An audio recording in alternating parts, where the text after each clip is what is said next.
जिस व्यक्ति के हृदय में मात्सर्य दोष नहीं है वही भागवत का अधिकारी है।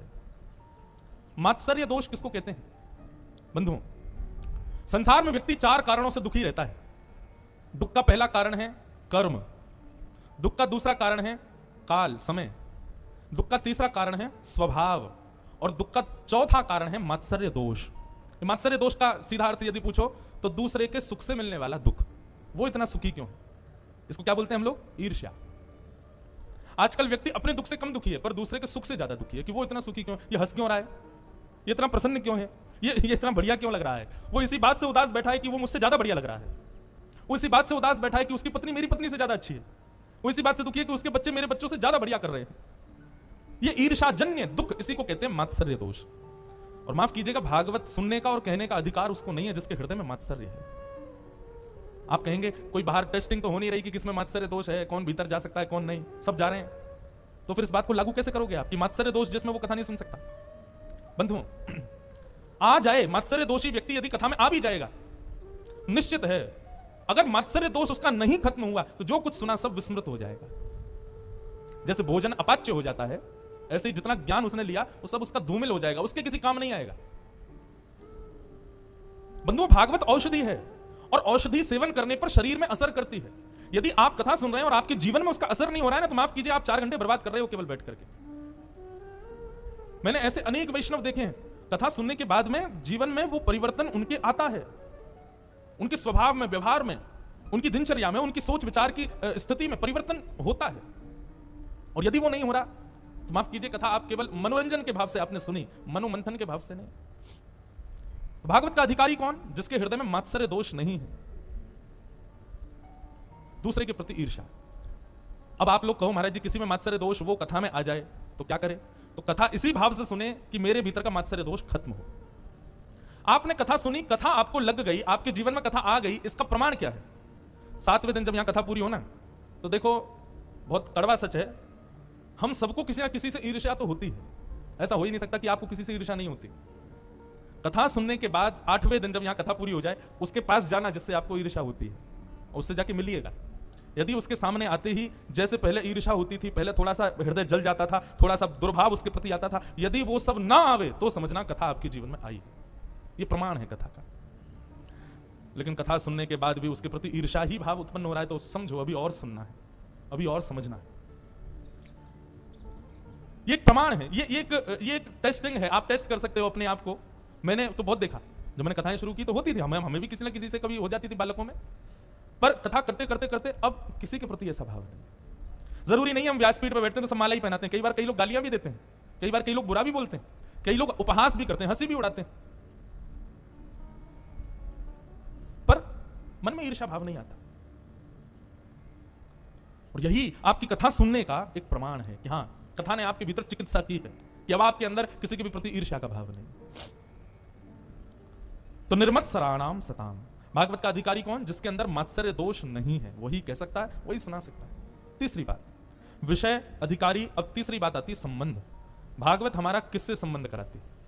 भागवत कराने से हमारे पितृ मुक्त हो जाते हैं, भागवत कराने से हमारे घर में सुख शांति आ जाती है, भागवत कराने से हमारा जीवन इजी हो जाता है, भागवत कराने से कोई भी अपशगुन नहीं होता, भागवत कराने से ऐसा। ये सब बातें एक तरफ, क्या होता है क्या नहीं होता इनका कोई प्रमाण नहीं है यहां पर। लेकिन हाँ, ये बात है, कथा श्रवण के पश्चात श्याम सुंदर आपको अपने से लगने लगेंगे, ठाकुर जी से कोई एक प्रेम लक्षणा संबंध हो जाएगा।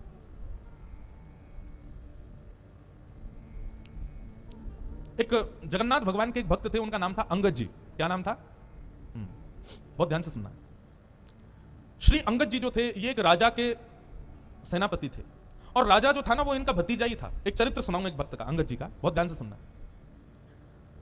अंगद जी अपनी पत्नी से बहुत प्रेम करते थे और उनकी पत्नी सत्संग से बहुत प्रेम करती थी। ठाकुर जी की कथा, कीर्तन, वैष्णव वार्ता, इनमें उसकी बड़ी रुचि। लेकिन अंगद जी को कथा आदि में बिल्कुल कोई रुचि नहीं थी। अपनी पत्नी से कहते थे, सुनो तुम खूब कथा सुनो, खूब मंदिर जाओ, जो तुमको करना है करो, पर मुझसे कभी नहीं कहना कि तुम करो, मेरे को कभी नहीं छेड़ना। पत्नी के मन में आता तो था कि ये भी भजन करें, लेकिन कोई बात नहीं, जैसी हरी इच्छा। अंगद जी रोज शाम को आते, पत्नी के पास बैठते, खूब प्रेम करते थे अपनी पत्नी से। एक दिन एकादशी का दिन था, आज एकादशी है। एकादशी का दिन बड़ा महत्वपूर्ण माना जाता है। एकादशी के दिन अंगद जी की पत्नी ने कुछ संतों को अपने घर बुलाया और सत्संग होने लगा घर में। प्रवचन ऐसे ही घर में बैठ के सब करने लगे। शाम को अंगद जी जब लौट करके आए, उन्होंने देखा घर में तो आज अलग ही रौनक है, इतनी सारी भीड़ आ रखी है, सब लोग नाच रहे हैं, गा रहे हैं, कीर्तन कर रहे हैं, कथा सुन रहे हैं। अंगद जी को बड़ा गुस्सा आया, मेरी आज्ञा के बिना मेरे ही घर में प्रवचन हो रहा है, मेरे ही घर में सत्संग चल रहा है, अरे कभी रोका तुमको कहीं जाने से? खूब जाओ बाहर जाके कितना भी कथा सुनो, घर में क्यों करवा रही हो?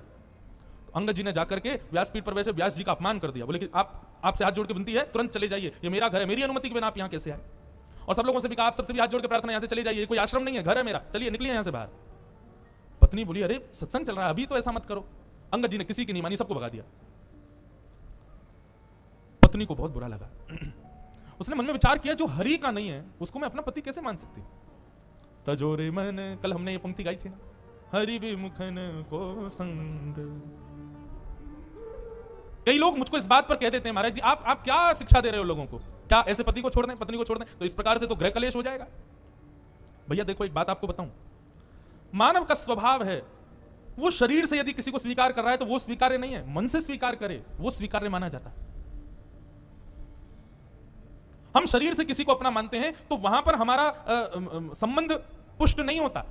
संबंध की पुष्टि तो हृदय से होती है, हृदय से आप उसको मानते हो कि नहीं। और कोई व्यक्ति यदि शरीर से ना भी हो, हृदय से यदि आप उसको स्वीकार कर चुके तो निश्चित है आपका संबंध पक्का है।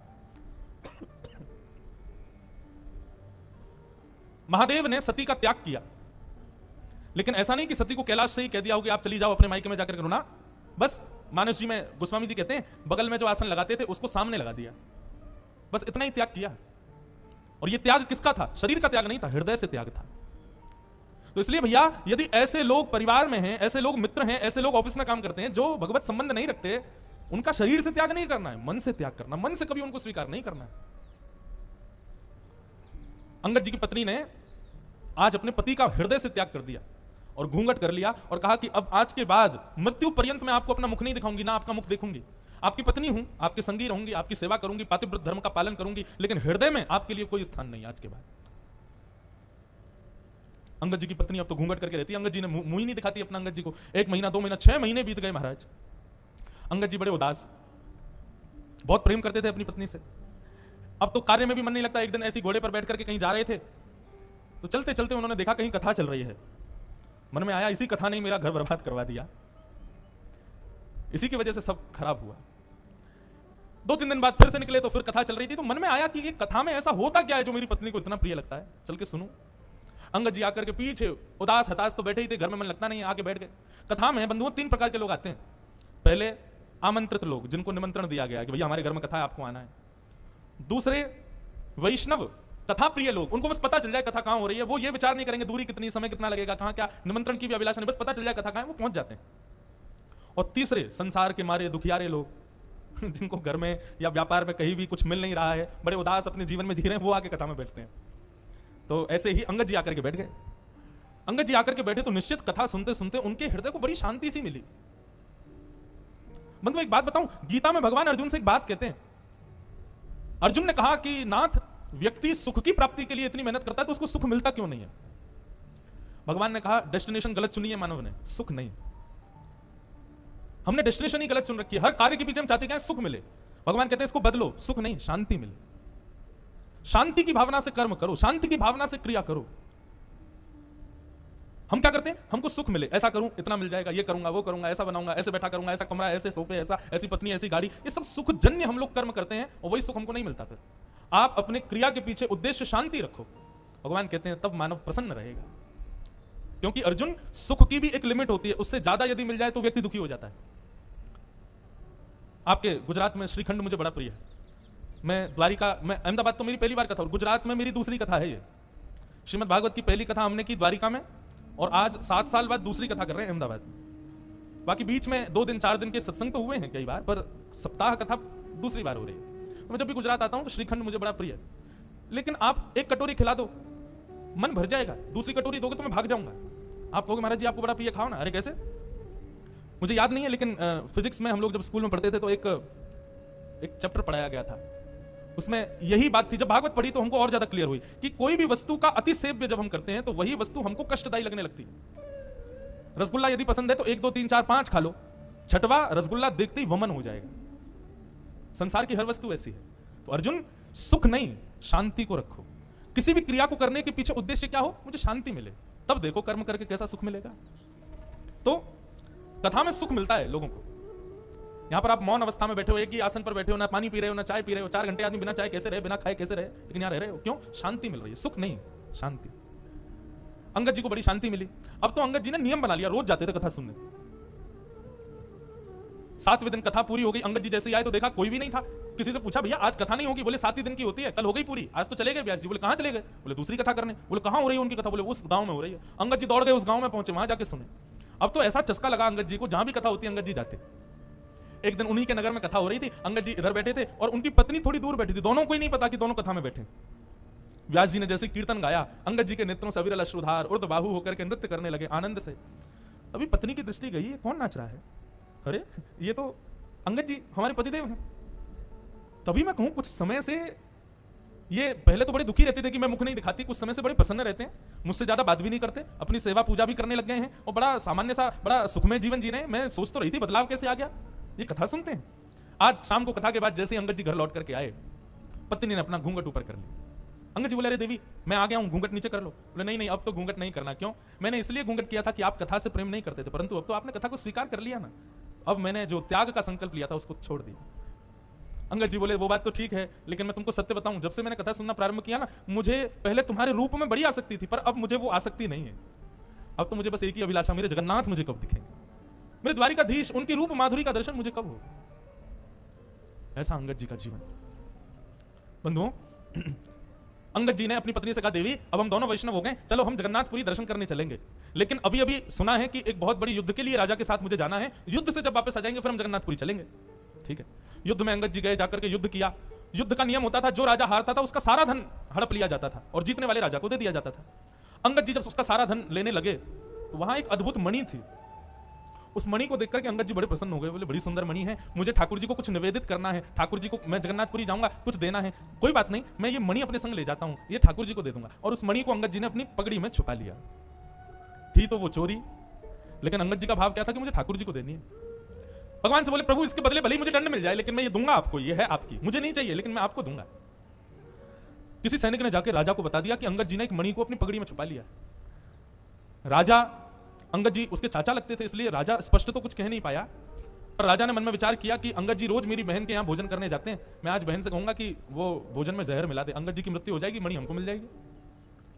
अंगद जी आज भोजन करने के लिए राजा की बहन के यहां गए तो अंगद जी का नियम था कि भोजन का पहला भाग राजा की बहन की छोटी बेटी को गोद में बिठा के पहले उसको खिलाते थे, फिर उसमें पाते थे। आज उसने अपनी बेटी को कहीं छुपा दिया। बोले, अंगद जी कहीं खिलाना दे, इसमें तो जहर है। अंगद जी भोजन करने बैठे, कहा, बिटिया चलो लाओ अपनी बेटी को लेके आओ, उसको मैं थोड़ा खिला दूं फिर मैं पाऊं। बोले, मेरी बेटिया तो आज माँ के पास गई है, मेरी मायके गई है, आज वो है नहीं, तो आप आज अकेले ही पालो। अंगद जी बोले, बेटा ये तो मेरा नियम है, उसको खिलाए बिना तो मैं कभी नहीं खाता। अरे वो मेरी प्राण प्यारी है, मैं उसको साक्षात जगदम्बा के स्वरूप में देखता हूं, पहले उसका भोग लगाता हूं तब पाता हूं, अब जब तक उसका भोग नहीं लगेगा मैं तो नहीं पाऊंगा। तो राजा की बहन ने सोचा, ये मेरी बेटी से इतना प्रेम करते हैं और मैं इनको जहर दे रही हूं। उसने थाली उठा ली, बोले कि ये पूरा भोजन ही आपके लायक नहीं है चाचा जी, इसमें मैंने विष मिला दिया है।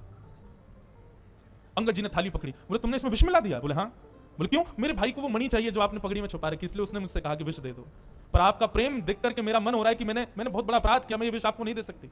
अंगद जी बोले, वो सब बात छोड़ो, ये बताओ क्या तुमने इस थाली का भोग लगाया था भगवान को? उसने कहा, हाँ भोग तो मैंने लगाया था। बोले, तुमने विष वाला भोजन ठाकुर जी को खिला दिया? बोले, क्योंकि आप बिना भोग लगाए पाते नहीं है, इसलिए भोग तो मुझे लगाना पड़ा। अंगद जी बोले, अब तो इसको मैं ही पाऊंगा, जब विष ठाकुर जी ने पा लिया तो मैं कैसे छोड़ूं? और अंगद जी जबरदस्ती हठ पूर्वक उस थाली को लेकर के बैठ गए और एक एक कवल खाने लगे। ज्यों ज्यों कवल मुख में जाने लगा, अंगद जी का उतना ही तेज बढ़ने लगा। यह आश्चर्य देखकर के राजा की बहन नतमस्तक हो गई। जाको राखे साइया मार सके ना कोई, बाल न बांका कर सके जो जग बैरी हो। बंधुओं, प्रसाद मान करके पाया, इसलिए विष्णु ने भी कुछ नहीं किया। ये लीला तो मीरा के साथ भी हुई, ये लीला तो ध्रुव के साथ भी हुई, ये लीला तो प्रहलाद के साथ भी हुई, विष्णु को भी पिलाया गया, लेकिन भगवत प्रसाद मान करके पाया, कुछ नहीं हुआ। अंगद जी महाराज अपनी पत्नी से जाके बोले, देवी अब हमको विलंब नहीं करना चाहिए, क्योंकि राजा मेरे पीछे पड़ गया है, वो कभी भी मेरा वध कर सकता है, मेरा वध कर दे मुझे चिंता नहीं, पर मुझे जगन्नाथ जी को एक बार देखना है। और रात्रि में ही अंगद जी अपनी पत्नी के साथ जगन्नाथपुरी के लिए निकल गए। राजा को किसी दूत ने जाकर के रात्रि में खबर कर दी, बोले अंगद जी निकल गए हैं महाराज, बहुत ध्यान से सुनिएगा, बहुत सुंदर कथा। आज बहुत दिन बाद में अंगद जी का पूरा चरित्र पता नहीं क्यों सुना रहा हूं। हमारे पूज्य नाना जी भागवत के वक्ता थे, वो कहते थे कि कभी अनायास किसी भक्त का भाव कथा कहते कहते आ जाए तो यही समझना चाहिए लाला कि वो भक्त उस कथा में पधारे हैं, वो भक्त अपनी उपस्थिति दर्ज करा रहे हैं, इसलिए व्यासपीठ से बुलवा रहे हैं। तो अंगद जी जाने लगे, बीच रास्ते में ही राजा के सैनिकों ने बंदी बना लिया। सैनिकों ने कहा हम तुमको छोड़ देंगे, बस मणि हमारे हवाले कर दो। अंगद जी बोले जिनके लिए वो मणि है मैं उन्हीं को ही दूंगा। मैंने चोरी की, मुझे आप बंदी बना लीजिए, जीवन भर के लिए कारावास दे दीजिए, लेकिन पता नहीं क्यों जब से मैंने उस मणि को देखा है मेरे मन में आया कि मैं पहली बार जगन्नाथ जी को कुछ दूंगा तो ये मणि ही दूंगा। मैं मानता हूं कि मेरा पाप है, परंतु मैं क्या करूं, मैं अपने नाथ को कुछ देना चाहता हूं, वो उन्हीं के लिए है। सैनिक तो कहां समझने वाले थे, बोले तू अपने नाथ के पास जा भी नहीं पाएगा, तेरा सर कलम कर देंगे, जल्दी दे। अंगद जी बोले अच्छा ठीक है मैं मणि दे दूंगा, लेकिन उससे पहले मैं अपनी एक इच्छा पूरी करना चाहता हूं। बोले बताओ। ये सरोवर है, इसमें मैं स्नान करना चाहता हूं। सैनिकों ने चारों ओर से घेर लिया और अंगद जी जैसे सरोवर में गए, स्नान करते हुए कहा हे जगन्नाथ, मैं अभी आपके पास नहीं आ पा रहा हूं, लेकिन आप तो मेरे पास आ सकते हो ना, मेरी मणि स्वीकार करो, मेरा ये छोटी सी भेंट आपके लिए, इसको स्वीकार करो। और मणि को अपनी पगड़ी से निकाल के उसी जल में छोड़ दिया। सैनिक कूद पड़े जल के अंदर, ढूंढने लगे लेकिन मणि नहीं मिली। राजा भी आ गया, राजा ने पूरा तालाब का पानी सुखा दिया, मट्टियां खोद खोद करके छनवा दी, लेकिन मणि नहीं मिली। राजा ने कहा अंगद सही सही बताओ मणि कहां है? बोले मैंने सबके सामने इसी में डाली है, लेकिन वास्तविकता यह है राजन वो जिसकी थी उसके पास है, जगन्नाथ जी के पास है। राजा ने कहा हो ही नहीं सकता, तुम पूरी गए नहीं। बोले मैं नहीं गया, वो आए थे मेरे पास और लेकर के चले गए। राजा बोला इसके हाथों में हथकड़ी बांधो, पैरों में बेड़ियां बांधो, ले चलो इसको जगन्नाथपुरी, जगन्नाथ जी का दर्शन करेंगे। यदि मणि वहां नहीं हुई तो उन्हीं के सामने सर धर से अलग कर दूंगा। अंगद जी बोले ये तो मेरा सौभाग्य होगा कि मैं जगन्नाथ जी को देखूं और उनके सामने प्राण निकल जाए। बंधुओं वैष्णव कभी भयभीत नहीं होता। अंगद जी के हाथों में हथकड़ियां, पैरों में बेड़ियां, सैनिकों ने नंगी तलवार गले में रखी है, और जैसे ही पूरी जगन्नाथ के मंदिर में प्रथम बार प्रवेश किया अंगद जी ने, और जैसे ही महाप्रभु श्री जगन्नाथ जी को देखा है, उनके मुखमंडल का दर्शन किया, दर्शन करते ही क्या पाया, श्रृंगार में ठाकुर जी की थोड़ी के नीचे सबसे श्रेष्ठ माला के रूप में वो मणि ही ठाकुर जी को पधराई हुई थी, श्री जगन्नाथ जी के गले में धारण करा रखी। राजाओं ने, सैनिकों ने जब ये दृश्य देखा कि श्री जगन्नाथ जी के गले में वो मणि, नतमस्तक हो गए अंगद के आगे। तो तुम्हारी भक्ति को प्रणाम है अंगद। लेकिन अब अंगद जी को जब ये बात दिख रही है कि मेरे द्वारा प्रस्तुत कोसों दूर से वस्तु जगन्नाथ जी ने स्वीकार कर ली, मतलब मेरे प्रेम को, मेरी भक्ति को स्वीकार कर लिया, हथकड़ियां हाथ में, बेड़ियां पैरों में, और देखते देखते जगन्नाथ जी को अंगद जी ने वहीं अपने प्राणों को त्याग दिया, महाप्रभु जी में विलीन हो गए। ऐसी प्रेम लक्षणा भक्ति श्रीमद् भागवत प्रदान